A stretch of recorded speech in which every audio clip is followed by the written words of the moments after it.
Sure, sure. Now, we have heard 3 excellent speeches. One is from Becky Rogers, who stated we should not perform female genital cosmetic surgery. Michael Goodman has stated why we should consider differently to rhinoplasty or mastoplasty. Linda in the middle, and Linda is always right, so I will not include in the debate. I would like to ask you, how many in the house believe that Becky Rogers is right? Oh. Go on, hands right. Come on. Come on, come on. Okay. Who believes now that Michael Goodman is right? So this means that Linda is right? So okay, I'm going to be the voice of reason, or I'm going to be sitting on the fence. You can decide for yourselves. But I don't really like arguing with my professional colleagues. I think it's the wrong thing to do. So, in my opinion, women have a right to choose, but doctors have a duty to advise what's appropriate. And society should not be put in a position of having to pay for non-essential procedures. But at a time when women can have their buttocks increased, their breasts increased or reduced, their clitoris pierced, and men can choose to have penile enlargement, when sexual dysfunction leads to marital disharmony, and women find that their sporting activities are affected, surely we should make it a woman's right to choose.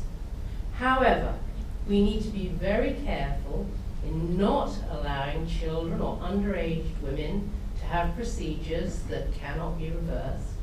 We need to be very careful with body image disorders, and perhaps at the end of the day, it's how we see ourselves that matter, and we should be able to choose what we do.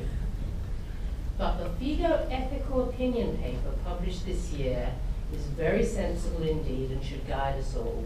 Gynecologists must differentiate between therapeutic and medically non-indicated genital surgery and assure that women seeking such surgeries are able to distinguish the difference. In our efforts to limit the promotion of labiaplasty and limit the promotion of minimal labia minora as an adult ideal, we should be cautious not to restrict access to care for women requesting surgery for functional reasons. Thank you very much.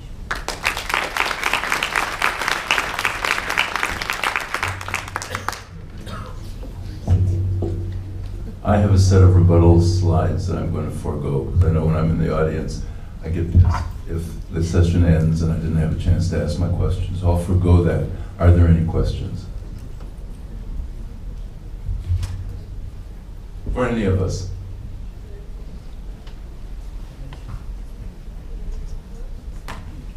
I'll get there. Hi, Frédéric Courtois from Montreal. I'm the director of the sexology department, and I'm a clinician as well.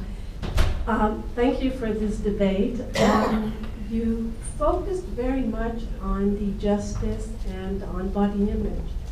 My question is more on the functional aspect after surgery. Scar tissue, or dryness, or once you have these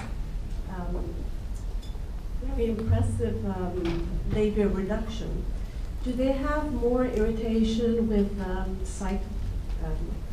or whatever? I personally performed about 600 labiaplasty, labial reductions.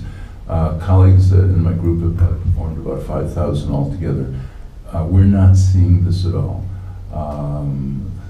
There's rules for surgery, and Dr. I believe Rogers mentioned that we're sort of taught this in residency. Well, the reality is, if you're a urological surgeon, if you're a urogyne, if you're a gyne, we all know we are not taught these in residency. So there's certain rules that you want to follow, and there's certainly horrendous outcomes that are virtually all from gynecologists who think, hey, I'm a vaginal, a vulvar surgeon, I can do this, just cut it off, where there are problems. But if done properly, I'm not seeing vaginal dryness, I'm not seeing scar tissue. It takes about 3 to 6 months before everything softens, where I'm not seeing this. I'm not seeing this personally, other surgeons are not seeing it personally, and in the groups that we've studied, and in the large study of outcomes, this was followed between 6 and 42 months. In the study that I showed briefly, the results from, this was 6 months, 1 year, and 2 years. 120 patients, 82% at 6 months, 68% at 6 months, 48% at 24 months. So we're not seeing scar tissue. As far as lubrication, this should not diminish vaginal lubrication. No one has looked at the effect of the surgery on the Bartholin's glands. Knowing how the surgery is done, I am sure I'm excising frequently Bartholin's glands. Most of these procedures, vaginal tightening operations, I'm doing in women in their 40s and 50s, where the Bartholin's output is diminished anyway. Did I answer your question?